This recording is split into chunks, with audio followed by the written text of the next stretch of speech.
Can he lower the temperature? Can he offer solutions? Can he bring some comfort to people and figure out what's next, especially as we go into the anniversary of 9/11 tomorrow? Let me add to this conversation on the politics of it all. Our own political editor, Chris Stirewalt, in Washington, as we continue with Paul and Tracy and Josh. And, you know, Charlie Kirk, seeing photos of him here with the Vice President. I do not have an update on his status, just to report that he's been shot in Utah. But this is, for a young man, and I guess I said a moment ago, Chris, in his early 30s, someone who's a fixture in conservative politics and actually has been for quite some time.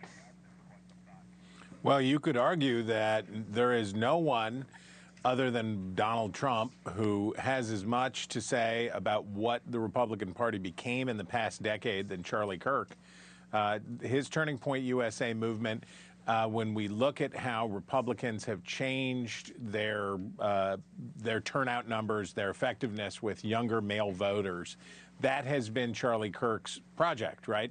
At the heart of his project has been to reach out to disaffected younger male voters and try to pry them away from Democrats, pry them away from the left. He's had an extraordinary amount of success in that, and whatever share of Donald Trump's 2024 victory is a result of tactics like those and argumentation like that, which Charlie Kirk has used at campuses across the country.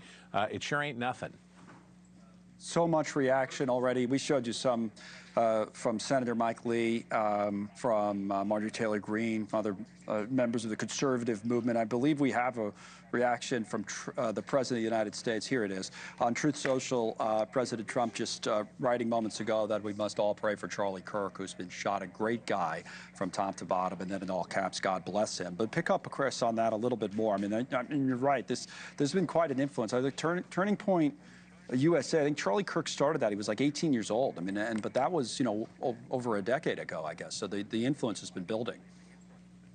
Yeah, when I first met him, he was a kid, and he's a grown up now and a movement leader and a dad and all of that other stuff. Kirk has tried to walk the line between traditional values, republicanism, conservatism, and the new wave MAGA. He is a person who is looked to when you have Epstein file controversies, when you have controversies on tariffs, on other things. Kirk is, in fact, a mediating force inside the Republican Party. He is a coalition builder in a party that tends to be very factious. And that's an important role that, if you noticed in the accolades that are pouring in, the people that are saying things about Charlie Kirk, it's every segment of the Republican Party.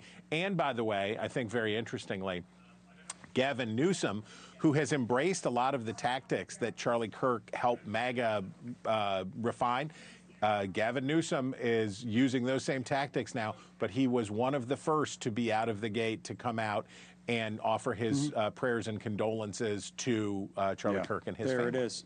Disgusting, vile, reprehensible, says Newsom, in the United States of America must reject political violence in every form. You want to jump in on that, Paul, from someone who approaches politics from kind of an independent perspective on what Chris is saying?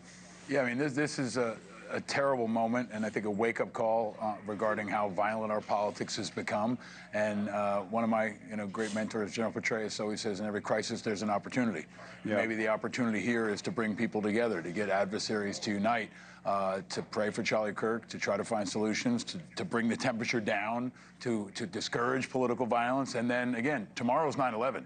It's the day where everybody's supposed to get together and remember that we're all Americans and we're all in this together. So I hope that that can be a unifying moment for us all to put our politics aside and look at each other as Americans and as humans. Go back to the details of what we know and don't know, and then we'll come back and go back and forth with the politics and try to report things as we learn them in real time. Joshua School and Tracy Walder are with us as well. Again, the report is Charlie Kirk, at an event that he was holding for Turning Point USA on a college campus in Utah, was shot today. Utah Valley University in Orem, Utah, 45 miles outside of Salt Lake. What we don't know is if anybody else, at least we don't have confirmed information yet, if anybody else was shot. I do not have information right now as to the status of Charlie Kirk. I have the FBI director closely monitoring the situation of the Attorney General of the United States, saying that FBI and ATF agents are on the scene. Thank you for watching. Subscribe below and download our NewsNation app right now on your phone, and you will get fact-based, unbiased news for all Americans.